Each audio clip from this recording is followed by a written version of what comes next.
সপ্তাহ ব্যবধানে আরও তেতে উঠেছে রাজধানীর সবজি বাজার। তবে দাম কমেছে খাসির মাংস ও সব ধরনের মুরগির। আর স্থিতিশীল রয়েছে মাছের দাম। শুক্রবার রাজধানীর বেশ কয়েকটি বাজার ঘুরে এ চিত্র দেখা যায়।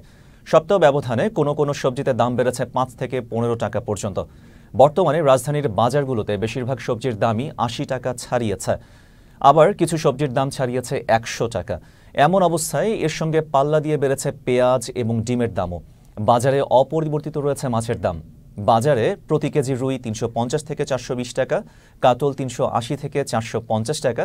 এদিকে গত সপ্তাহের তুলনায় বাজারে কমেছে সব ধরনের মুরগির দাম। কেজিতে ১০ টাকা পর্যন্ত কমে প্রতি কেজি ব্রয়লার মুরগি ১৭০ থেকে ১৮০ টাকায় বিক্রি হচ্ছে। কমেছে খাসির মাংসের দামও, তবে স্থিতিশীল রয়েছে গরুর মাংসের দাম।